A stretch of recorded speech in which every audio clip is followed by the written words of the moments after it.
Sud Radio Berkov dans tous ses états. Le face-à-face. Et pour le face-à-face du jour, nous recevons aujourd'hui Dimitri Casali. Bonjour.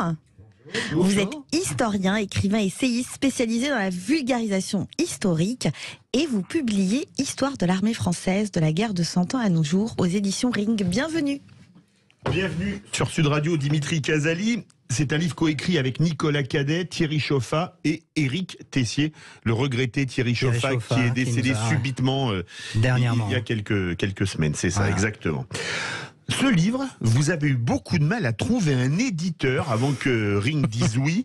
Pourquoi? C'est mal vu de parler de l'armée française autrement qu'en mal, ou c'est pas porteur commercialement pour un éditeur? Oui, c'est important de rappeler ce fait assez simple, c'est que j'ai écrit 40 ouvrages maintenant depuis 12 ans, avec j'ai aucun problème pour trouver un éditeur, c'est même l'inverse. Et donc là, sur ce thème-là, l'histoire de l'armée française, ça fait 10 ans que je le propose aux plus grandes maisons, que ce soit Flammarion, Larousse, Albin Michel, et tout le monde refuse, et parfois avec des petits sourires un peu suspects. Narquois, voilà. C'est vrai, j'ai trouvé. Et ceci explique bien des choses, je pense, même sur le malaise sociétal qui existe en France, et sur le rapport de la population, du peuple français envers son armée. On va en parler, c'est très important, mais ça veut dire... C'est très révélateur de ce... On a 1 heure pour en parler et vous allez en parler avec les auditeurs de Sud Radio également. Il y a une citation, ça commence par une citation d'un immense Français mort au champ d'honneur, Saint-Ex, dans Terre des Hommes, Saint-Exupéry. Le soldat n'est pas un homme de violence, c'est un homme d'honneur et de devoir. Il porte les armes et risque sa vie pour des fautes qui ne sont pas les siennes. Son mérite est d'aller sans faillir au bout de sa parole, tout en sachant qu'il est voué à l'oubli. Ça résume ça, c'est ça le résumé du soldat français? Tout à fait. Déjà, le soldat français, comme dit aussi Winston Churchill, il faut prendre des étrangers pour parler de l'armée française. C'est l'armée française est celle qui a remporté le plus de victoires du Moyen-Âge à nos jours. C'est Churchill qui a dit ça pour replacer les choses, parce que, comme je vous disais, c'est vrai que la réputation de l'armée française, pendant longtemps, a été plutôt depuis 40 ans même, on peut dire, assez négative même, du fait de ce politiquement correct, du fait de certains hommes politiques et partis politiques. Rappelons que Parti Écologie Les Verts réclament la fin de l'armée et la fin du défilé du 14 juillet pratiquement chaque année. Il faut les écologistes en sont là. Et heureusement, c'est parce que les chars Leclerc, ça crée beaucoup de CO2 et les rafales dans le ciel des Champs-Élysées aussi, peut-être pour ça. Ouais, ils sont tellement stupides, ils se rendent pas compte. Et la guerre depuis le 24 février, la guerre en Ukraine nous remet les pendules à l'heure. C'est malheureux, mais dans un sens, c'est heureux aussi, surtout pour la France. On va en parler tout à l'heure. L'avant-propos, la préface est du général Christophe Gomard, général de corps d'armée 2e section. Cette armée, comme nous le rappellent avec brio les 4 auteurs, est une armée faite de héros: le chevalier Bayard, le maréchal Jean de Gassion, D'Artagnan, le grand Condé, le maréchal de Turenne, l'amiral de Tourville, le maréchal de Saxe, l'amiral Suffren, les soldats de l'an 2, Lazare Carnot, le maréchal Berthier, les généraux Lassalle et Le Pic, les maréchaux Murat, Lannes, Joseph Vantini, alias le général Youssouf et ses spahis, Bourbaki, Delatte de Tassigny, Leclerc de Haute-Cloque, et tous ces nombreux héros anonymes, soldats, marins, aviateurs, sous-officiers ou officiers mariniers, sans lesquels il n'y aurait pas d'armée. C'est tout le monde du 2e classe au maréchal de France, l'armée française? Oui, avant tout. Et déjà, il faut rappeler que l'armée est constitutive de la formation du Royaume de France, mais aussi de la République. L'armée de la nation depuis les soldats de l'an 2, mais avant, l'importance des héros français aussi est importante d'être soulignée, parce qu'aujourd'hui, il n'y a plus de héros et encore moins de héros militaires. On va en parler avec peut-être les programmes scolaires et tout. Je vais vous expliquer pourquoi il n'y a plus de héros militaires aujourd'hui en 2022 en France. Et enfin, les enfants, les jeunes, mais aussi les jeunes Français, les jeunes appelés, les citoyens ont besoin de modèles pour s'identifier. Et quand on a vous les avez cités, on a même, on pourrait rajouter Bertrand du Guesclin, ou alors le général Bijard aussi, qui a failli être enterré aux Invalides. Et comme les socialistes et les écolos se sont élevés contre lui, pas question de laisser un tel homme aux Invalides. On voit bien l'état d'esprit d'une certaine partie de la gauche envers l'armée. Dimitri Casali, votre livre, c'est Histoire de l'armée française de la guerre de 100 ans à nos jours. Pour vous, l'armée française est née pendant la guerre de 100 ans qui a duré de 1337 à 1453. Pourquoi ? Parce que cette armée, elle avait gagné de grandes batailles avant Poitiers, Bouvines, mais c'était pas l'armée française ? Alors c'est un fait tout simple, j'adore l'histoire parce que les faits sont têtus et l'armée française naît même exactement avec la grande ordonnance de 1445 de Charles VII qui crée vraiment le corps des archers, et effectivement c'est le noyau dur de ce qui va devenir l'armée de métier. C'est la première armée de métier, on va avoir 8000 hommes et ça va changer en fait des anciennes hostes féodales où le roi de France était chaque printemps obligé d'appeler des troupes du royaume entier et qui partaient dès la mauvaise saison, qui repartaient chez eux dès la mauvaise saison arrivée. Elle naît pendant la guerre de 100 ans, pourtant c'est paradoxal. Si on regarde la guerre de 100 ans dans l'inconscient des Français, excepté Du Guesclin et Jeanne d'Arc, c'est surtout deux grandes défaites. Crécy, le 26 août 1346, et Azincourt, le 25 octobre. C'était l'anniversaire hier, 1415.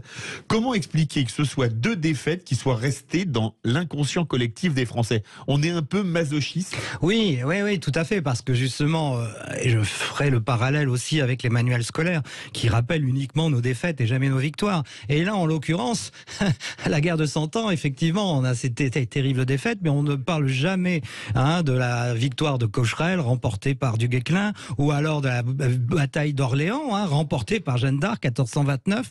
La prise d'Orléans est une grande victoire, et surtout, les deux grandes victoires consécutives à la reformation de cette armée française par Charles VII, Formigny en Normandie, qui va libérer la Normandie, et Castillon-la-Bataille, qui va mettre fin à la guerre de 100 ans en 1453.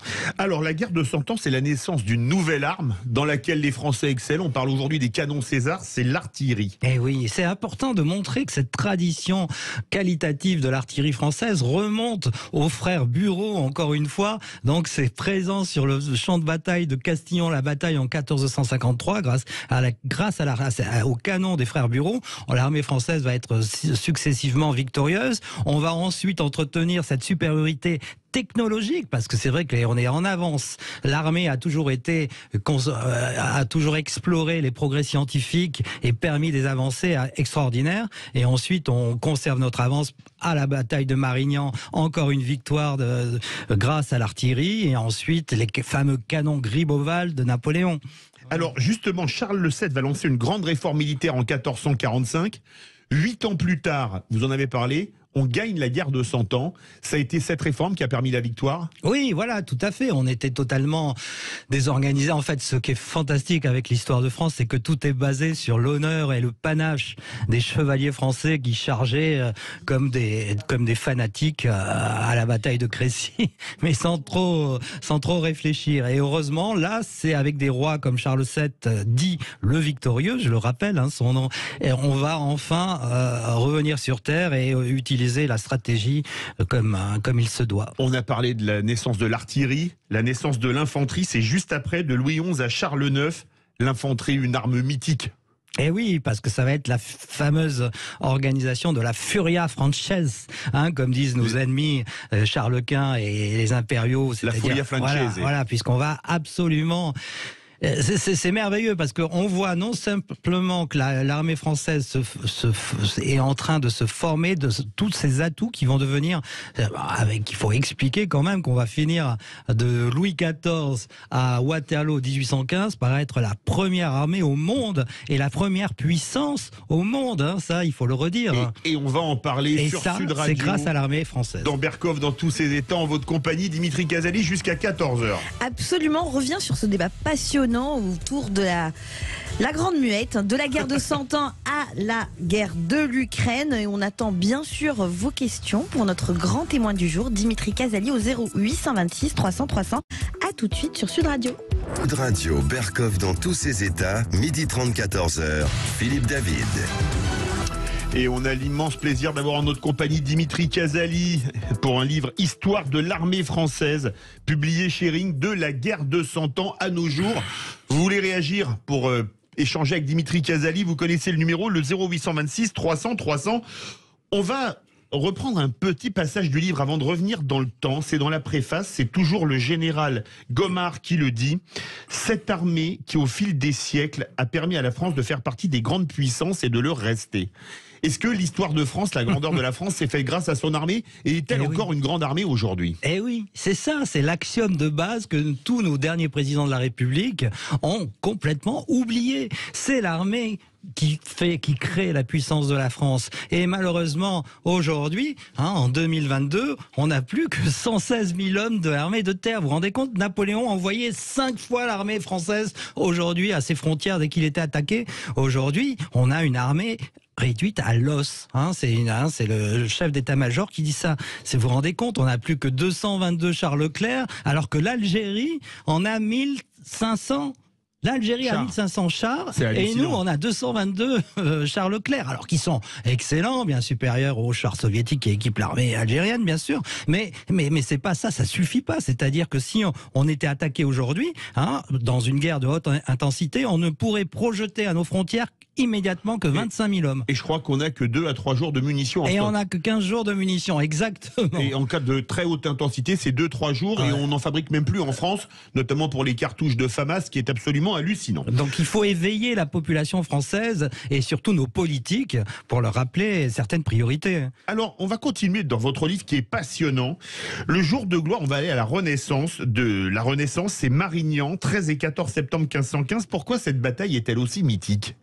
Alors, il y a 3 raisons. D'abord, c'est une grande victoire sur le plan militaire parce qu'elle marque une rupture fondamentale dans l'utilisation de l'artillerie comme arme purement offensive. Ça, c'est vraiment à partir de Marignan que ça fonctionne. Ensuite, il y a aussi la paix, le concordat de Bologne avec, je vais pas rentrer dans les détails, mais et surtout, vous l'avez parlé tout à l'heure, Ernest Lavis, les grands historiens du 19e vont placer Marignan dans une perspective mémorielle, du roman national. 1515, c'est le début de la Renaissance pour marquer les esprits en France. Alors, grande évolution entre Henri IV et Louis XIV, les effectifs augmentent en permanence et une nouvelle arme arrive dans l'armée française. Vous avez parlé des chars Leclerc, la cavalerie.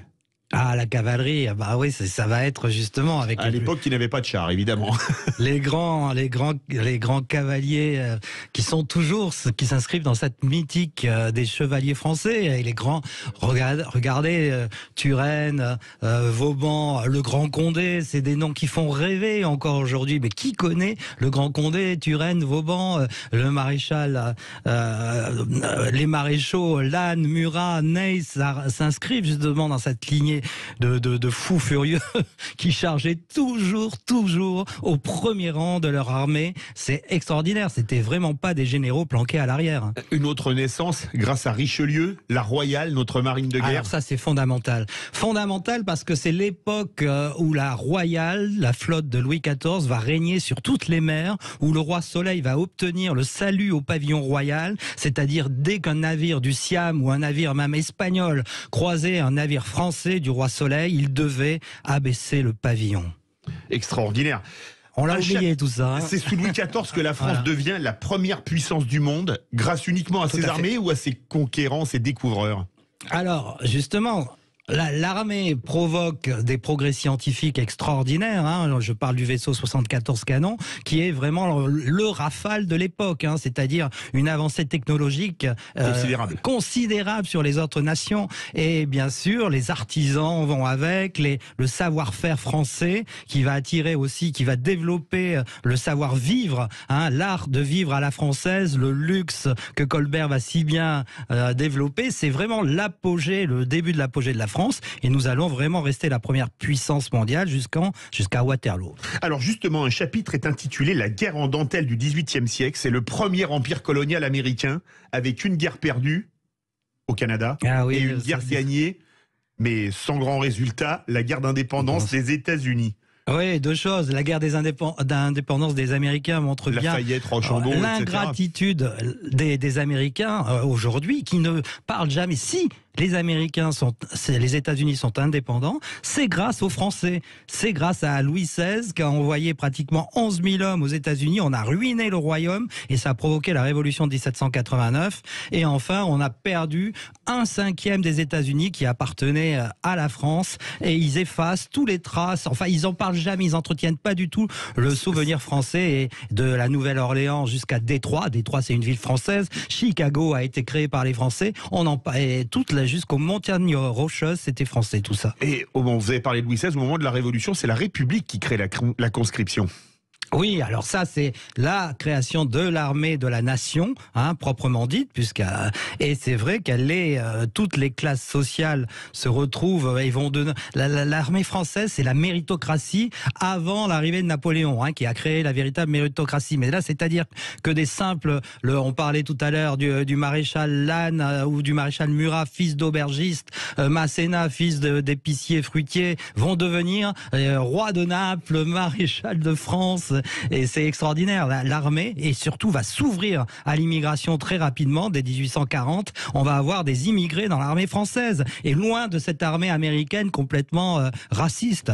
Alors, Napoléon, la grande armée, c'est la plus grande armée de l'histoire ou c'est plutôt sous Louis XIV? Avec la naissance de troupes mythiques, les hussards, les dragons, les grenadiers? Alors, c'est vrai qu'on oublie... Même si ça se termine dans une terrible défaite avec Waterloo. Oui, alors pour moi c'est la même partie quoi. Louis XIV que Napoléon admirait tant va créer cette véritable armée française et toutes ces grandes victoires. Si Churchill, il y a un siècle d'écart, pile entre la mort de Louis XIV et 1715 et Waterloo 1815. C'est si Churchill dit que c'est l'armée française qui a remporté le plus de victoires au monde, c'est grâce à toutes ces victoires de Turenne, de Vauban, du maréchal de Saxe, Fontenoy, et bien sûr des 40 victoires d'affilée de Napoléon. Et alors, Napoléon, il a quand même laissé une trace énorme dans l'armée française. C'est le général le plus populaire au monde. C'est le stratège qui a remporté le plus de victoires. Même si on additionne les victoires de César, Alexandre le Grand, Hannibal, Napoléon remporte plus de victoires que ses grands conquérants. Au 19e siècle, après le Premier Empire, l'armée française combat sur tous les continents pour créer l'empire colonial. Mérite-t-elle toutes les critiques qui sont faites aujourd'hui? Non, comme je vous l'ai dit tout à l'heure, dès 1847, avant même la création du corps des tirailleurs sénégalais par le grand maréchal Faidherbe, il faut dire que le maréchal Faidherbe aujourd'hui, tout l'extrême gauche, les gauchos essaient de déboulonner sa statue dans toute la France, alors que c'est un type extraordinaire qui avait aucun racisme en lui, parce que justement l'armée française était ouverte aux autres peuples et lui-même avait épousé une jeune sénégalaise dont il eut un fils métis. Donc avant d'abattre ces statues, que les anticoloniaux et les wokistes se renseignent et essaient d'être un peu plus instruits, tellement ils sont bêtes. Première moitié du 19e siècle, c'est la naissance d'une arme mythique par Louis-Philippe, la Légion étrangère, qui fait encore rêver, puisqu'ils ont même fait des films à Hollywood sur la Légion étrangère. Vous en parlez d'ailleurs de la naissance de la Légion. C'est ça, l'armée française, c'est la méritocratie à l'état pur. Elle donne la possibilité à des gens même qui ont fait de la prison et tout de se réinsérer dans la société. C'est une avant-première dans l'histoire militaire du monde. On voit pas ça dans les autres pays. Donc à la fois cette ouverture avec la Légion étrangère, à la fois le corps des tirailleurs algériens, des tirailleurs sénégalais, des tirailleurs indo-chinois, on voit bien qu'elle est constitutive de l'empire colonial français qui va rayonner à travers le monde. Et c'est aussi la naissance, toujours au 19e siècle, sous Napoléon, c'était les hussards, les dragons, les grenadiers. Là, c'est les spahis, les goumiers, les tirailleurs qui ont marqué profondément l'histoire, notamment pendant les 2 guerres mondiales.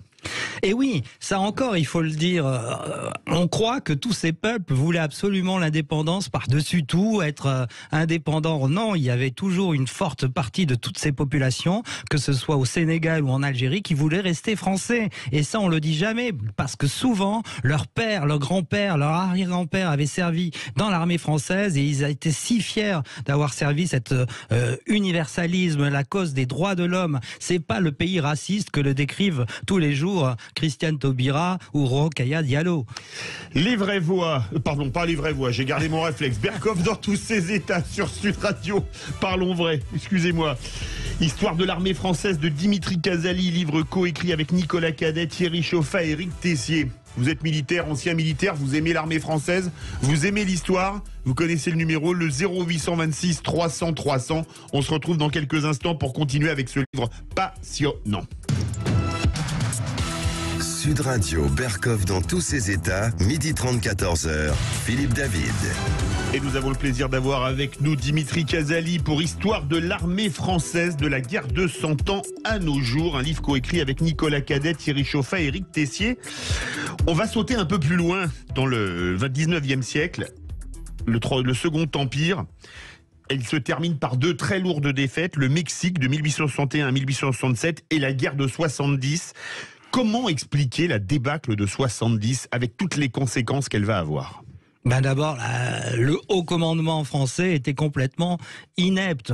On avait encore une bonne armée, comme d'habitude, mais c'était surtout une armée coloniale, effectivement, et on a eu du mal à affronter l'armée prussienne, organisée à l'allemande, extrêmement structurée, et même si on avait un excellent fusil supérieur... Le chassepot.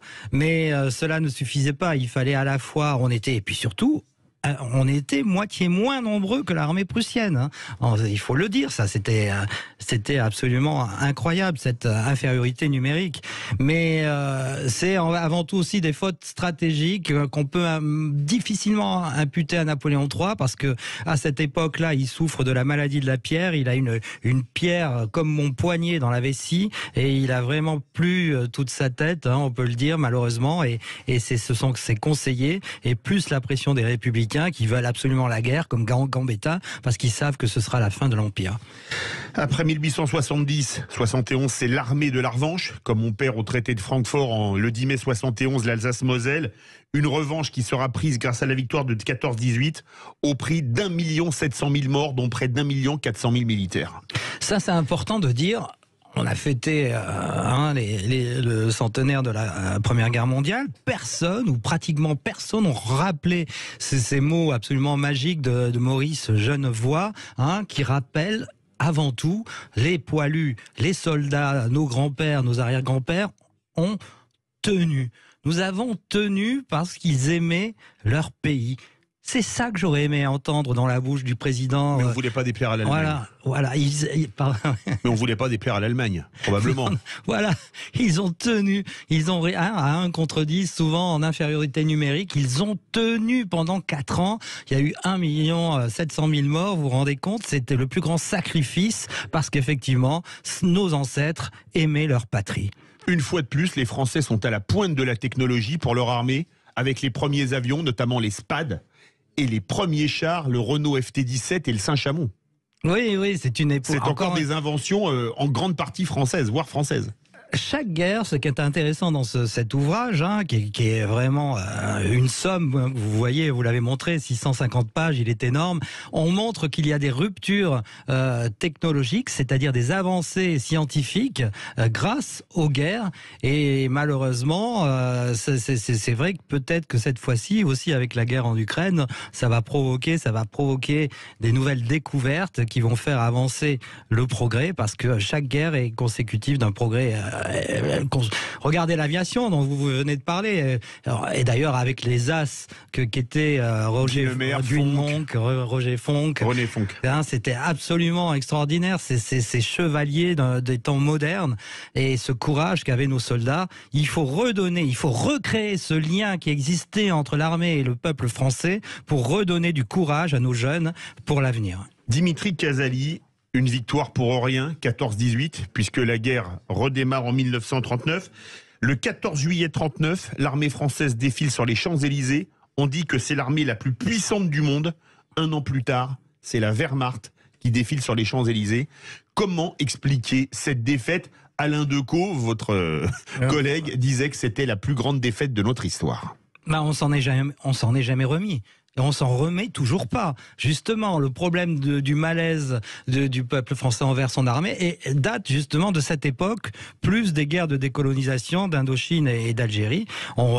Et ça, c'est une erreur, parce qu'en fait, non simplement les simples soldats français se sont battus d'une manière héroïque, extraordinaire. Vous vous rendez compte, on a eu pratiquement 100 000 morts entre la fin du mois de mai et la première moitié du mois de juin. C'est-à-dire que les soldats... Plus que dans n'importe quel mois de la Première Guerre Guerre mondiale. Exactement. Sur le terrain, les simples soldats se sont battus d'une manière extraordinaire. Simplement, le haut commandement, avec Gamelin, encore une fois, des généraux complètement inconséquents, complètement stupides. On avait organisé une espèce de ligne Maginot défensive. On avait parce que le sacrifice de la guerre de 14 avait été tel qu'on voulait uniquement maintenant du pacifisme. On voulait surtout pas de guerre offensive. Et ça a été l'erreur fondamentale de l'armée française. Vous avez rappelé un fait historique dont vous parlez. Mai-juin 40, une bataille qui dure 6 semaines, qui est plus létale que n'importe quel mois de la Première Guerre mondiale, qui est le conflit le plus meurtrier de l'histoire de France.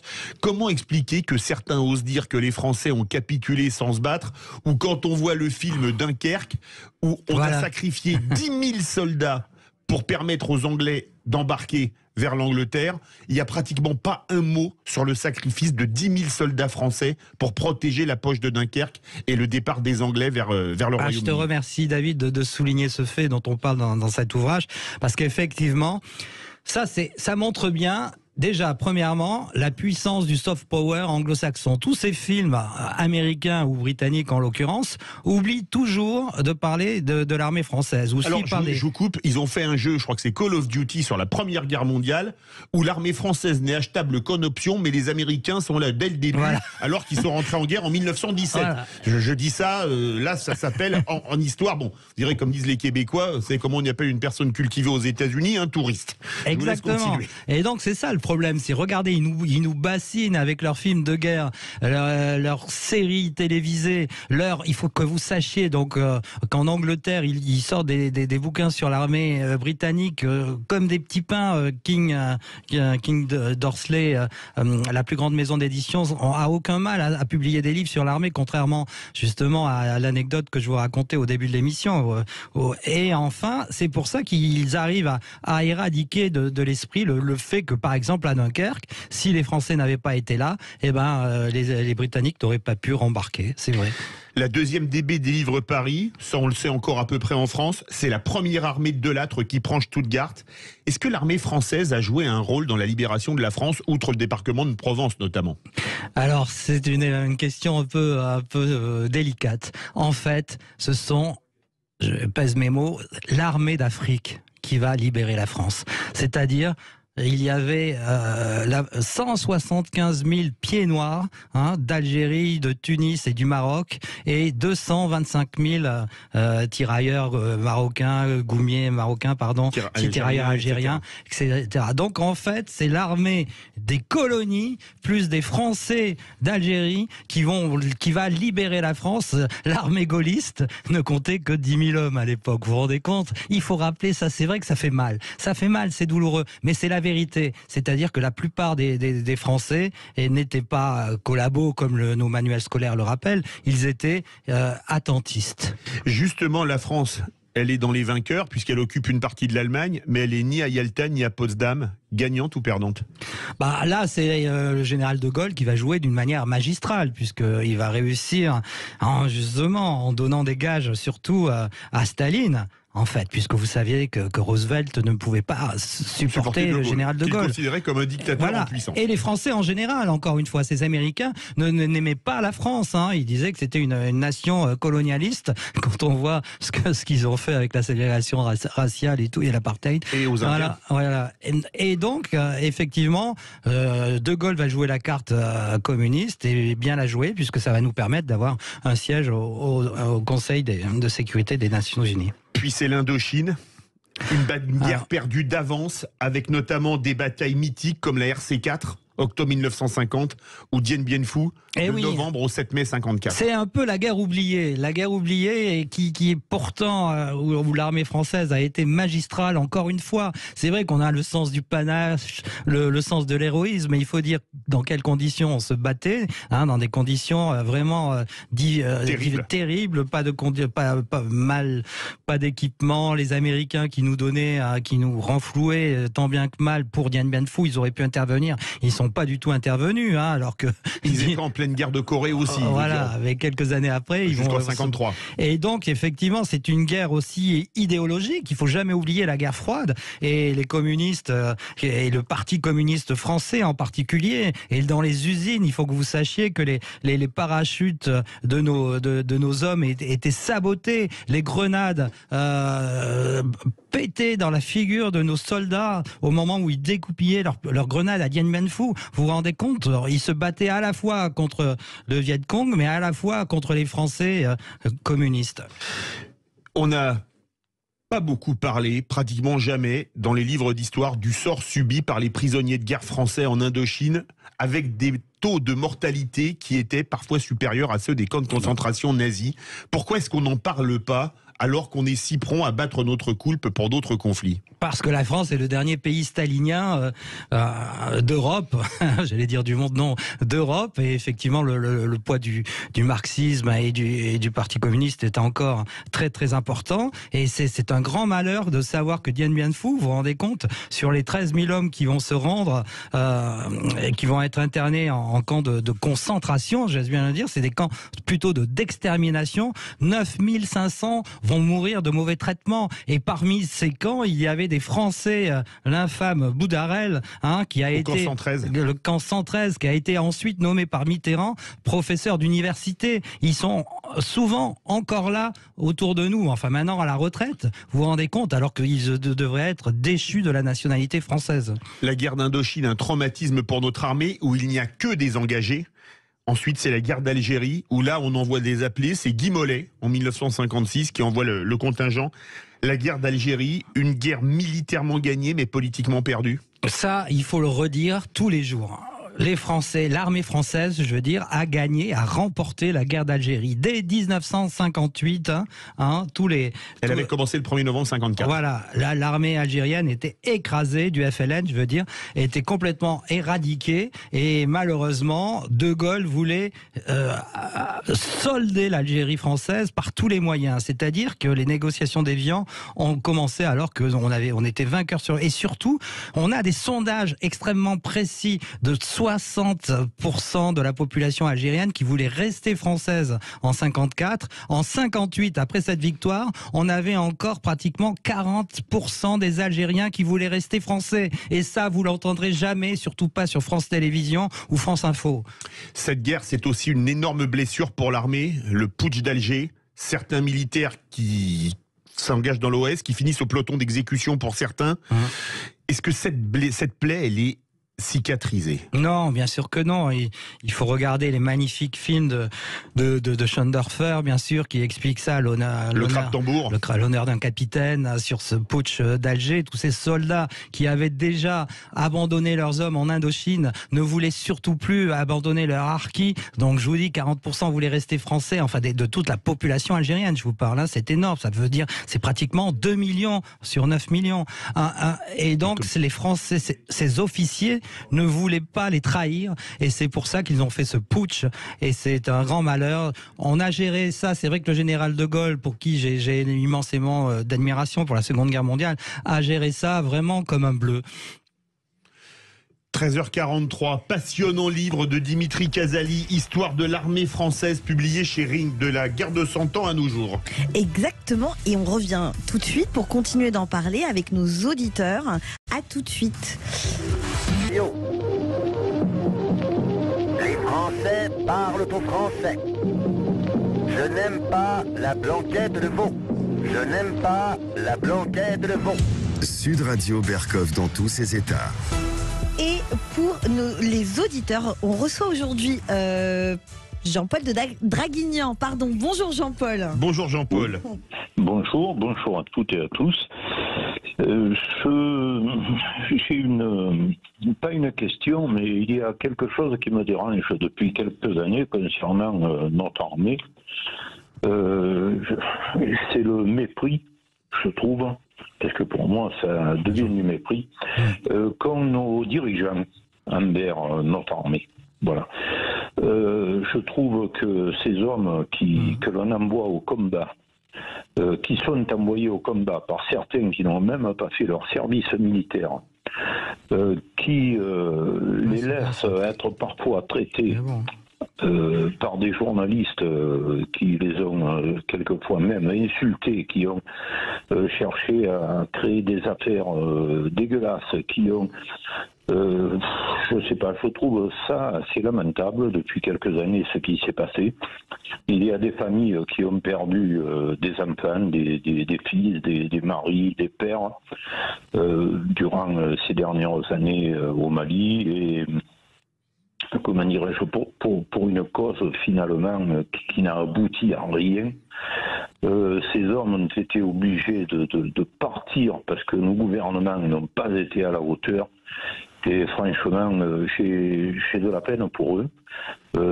Jean-Paul, on va faire réagir Dimitri Casali. Qu'est-ce que vous voulez répondre à Jean-Paul? C'est ce que j'explique depuis tout à l'heure, ce malaise de la population française et surtout de nos dirigeants. Vous avez tout à fait raison, Jean-Paul. Ça vient d'en haut, c'est cette élite française qui a un grand mépris depuis maintenant une cinquantaine d'années, qui ne respecte plus l'armée. Depuis cette rupture fondamentale qu'est la défaite de 40, depuis 80 ans aujourd'hui, ne respecte plus l'armée, soi-disant. Et donc, effectivement, elle n'a pas compris l'importance de l'armée qui faisait la puissance même de la France. Et aujourd'hui, on le voit, vous avez tout à fait raison. C'est absolument terrible quand on voit que l'armée est accusée de crimes de guerre au Rwanda et en Ouganda, alors qu'on a été là-bas pour les sauver. Quand on parle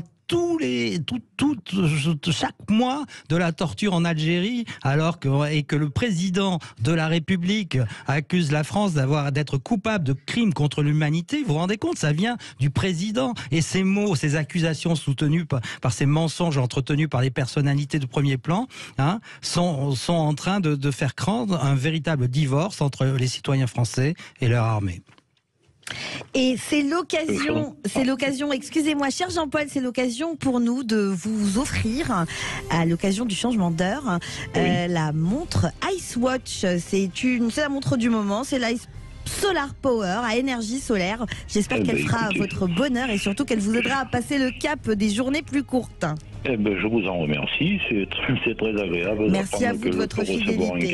Et bien vous allez recevoir une montre qui marche à l'énergie solaire. Pas besoin d'aller chez l'horloger pour changer la pile une fois de temps en temps. Exactement, et puis c'est le moment d'en profiter. Vous avez vu, il fait très très beau. Merci beaucoup pour ce cadeau. Avec plaisir. Merci Jean-Paul. Avec joie. Je vous souhaite une bonne journée, une bonne après-midi à tous. On vous souhaite une excellente journée aussi. Au revoir. Et au revoir, merci beaucoup. Au revoir. Et c'est l'occasion d'accueillir Guy de Paris. Bonjour Guy. Bonjour Guy. Bonjour madame, bonjour messieurs. Merci monsieur Casanis pour cet excellent livre. Alors j'ai 72 ans, je suis né en Afrique du Nord. Mon père aurait dû être mutué au Vietnam, mais son frère jumeau a été tué, frère jumeau dont je porte le prénom, et a été tué au Vietnam, en allant essayer de chercher le corps de son capitaine qui avait été tué, donc il a été muté en Afrique du Nord. Donc, et en plus, je suis issu d'une famille de militaires comportant des officiers supérieurs. Je suis petit-fils de général, donc j'ai baigné dans cette ambiance militaire. Et je me suis toujours rendu compte que c'était une chose excellente que d'avoir une armée puissante. Civis pacem para bellum. Ce n'est pas parce qu'on a une armée puissante... Si tu veux la paix, prépare la guerre. Je traduis. C'est cela, tout à fait. C'est pas dans un but d'imposer une hégémonie, de vouloir prendre des territoires supplémentaires comme le fait Poutine à l'heure actuelle, mais c'est aussi dans le but d'aller protéger, comme nous l'avons fait bien souvent, d'aller protéger le plus faible, écrasé par le plus fort. Nous sommes allés au Mali, malheureusement... il y a eu plusieurs coups d'État, donc nous avons été repoussés du Mali, mais il n'y a pas eu de défense de la part de notre président et des politiques de dire que nous ne sommes pas responsables de ce qui se passe au Mali. Il n'y a pas, j'ai bien pas vu de députés, de ministres, défendant l'armée française. Jusqu'à Chirac, nous étions 830 000 hommes à peu près. Parce qu'il y avait le service militaire qui était une chose excellente, qui aurait pu être ouverte aux femmes aussi. Voilà. Donc ça, c'est le désistement perpétuel, c'est le caresser ce peuple dans le sens du poil au lieu que de l'instruire, que lui mettre quelles sont les choses nécessaires. Et on voit ce désistement depuis 50 ans, qui est le même désistement qu'on le voit dans l'histoire des industries que nous avons perdues. La braderie de ce pays, la braderie des industries. Pour pouvoir tenir une armée, il faut des moyens financiers. Or, on a bradé nos industries pour une stratégie de service, mondialiste de service, au lieu que de faire aussi une stratégie mondialiste de travail manuel, par exemple. Merci Guy. On va faire réagir Dimitri Casali parce que je voulais justement lui parler des industries d'armement. Qu'est-ce que vous voulez répondre à Guy, qui est un peu sur la même ligne que Jean-Paul, entre Draguignan et Paris, que nos politiques ont souvent abandonné notre armée. Jean-Paul a tout à fait raison. Et puis c'est très bien d'avoir rappelé la grande rupture fondamentale avec la fin du service militaire par Jacques Chirac. C'est une énorme erreur, mais c'est une erreur dont nous payons le prix chaque année. Ça.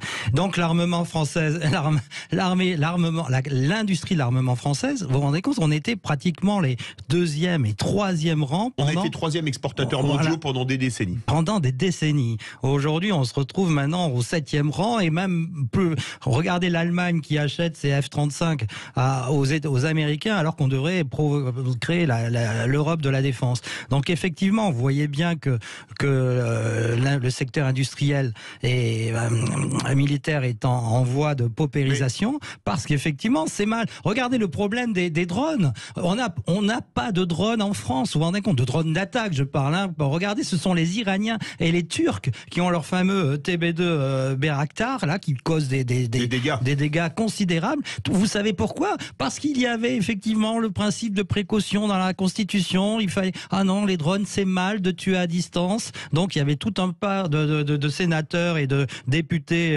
socialistes et communistes et écologistes surtout, Eva Joly, la fameuse Eva Joly qui voulait la fin de l'armée et qui était contre l'utilisation des drones. Excusez-moi, l'argument c'est pas bien de tuer à distance, un missile de croisière ça tue à distance ou une bombe guidée laser aussi, soit dit en passant. Alors s'ils ont utilisé cet argument-là, c'est la fin des haricots. C'est les bisounours français, voilà. Vous parlez ce par qui on est couvert. De l'industrie de l'armement avec une arme mythique, le Lebel 1886 qui a été le fusil de notre armée pendant la Première Guerre mondiale. Aujourd'hui, on a des HK416 allemands avec le FAMAS, on a fermé les arsenaux. Est-ce que, quelque part, une armée, c'est aussi une fabrication d'armes? Je rappelle qu'on ne produit plus une cartouche de fusil en France pour notre armée. Et j'irai même plus loin. J'irai même plus loin pour frapper les esprits. Il faut que vous sachiez qu'aujourd'hui, les soldats français n'ont plus de chaussures françaises. Ce sont des chaussures allemandes qui ont remporté le marché. Les Pareil, Rangers. Voilà, des fameux Rangers. Et donc, c'est quand même symbolique de la capitulation de nos dirigeants pour faire de l'assistanat, pour faire du social, pour faire tout ce que vous voulez, sauf les vrais éléments, les vrais enjeux. À l'heure de la guerre en Ukraine, où en est l'armée française? D'élite mais embryonnaire? C'est ça, on a vraiment une armée qualitative, elle est excellente. On a une excellente, il faut le redire, excellente, toute petite armée. 200 000 hommes. Voilà. Non, mais c'est quand même, voilà, que je vous disais, l'exemple, c'est Napoléon qui envoyait 5 fois l'armée française d'aujourd'hui à ses frontières. Donc, il faut quand même réagir, que les Français se réconcilient d'abord avec leur nation, qu'ils comprennent, justement, par le biais des manuels scolaires. Vous savez, aujourd'hui, c'est mal de mourir pour la patrie, Tous les manuels scolaires, il faut le dire. Nathan et Magnard, vous avez des enfants, des petits-enfants. Si vous voyez Nathan et Magnard, vous les mettez au feu et à la poubelle, parce qu'il est dit, il est mal de mourir pour la patrie. Le mot sentiment national n'existe plus dans ces manuels scolaires.